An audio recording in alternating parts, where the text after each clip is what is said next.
അടുത്തൊരു കണക്ക് നോക്കാം. 6/13, 9/15, 5/9, 11/25. ഇവിടെയും ഡിനോമിനേറ്ററും എന്താണ് ന്യൂമറേറ്ററും വ്യത്യാസമാണ്. അതുപോലെ തന്നെ ഇത് തമ്മിലുള്ള ഡിഫറൻസ് സെയിം ആണോ? ഡിഫറൻസും വ്യത്യാസമാണ് അല്ലേ?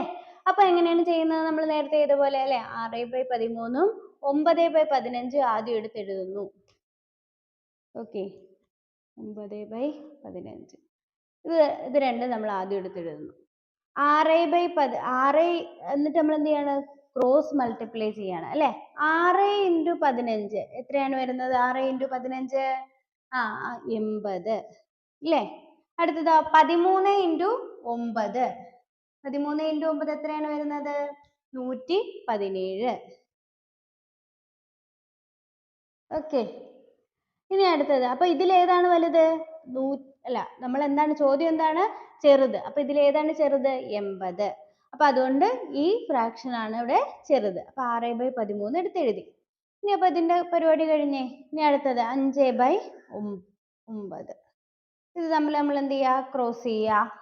6 × 9 എത്ര വരും? 9 × 6 54. 13 × 5 എത്ര വരും? 13 × 5 65.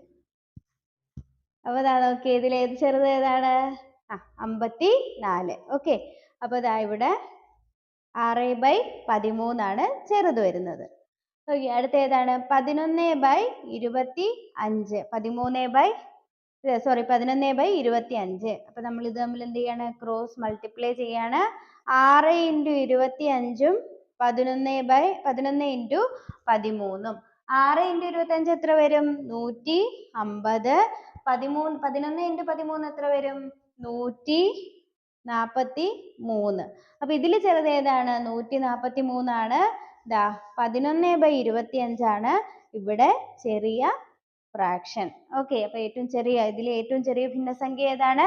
11/25 എന്നുള്ളതാണ് ആൻസർ വരുന്നത്. ഓക്കെ, അങ്ങനെയാണെങ്കിൽ ഇതിന്റെ ആൻസർ ഒന്ന് കണ്ടുപിടിക്കൂ. 2/7, 2/5, 2/3, 1/2. അപ്പൊ ഇതിൽ ഏതാണ് വലുത് എന്നുള്ളത് ഒന്ന് കണ്ടുപിടിച്ച് കമന്റ് ചെയ്യാമോ?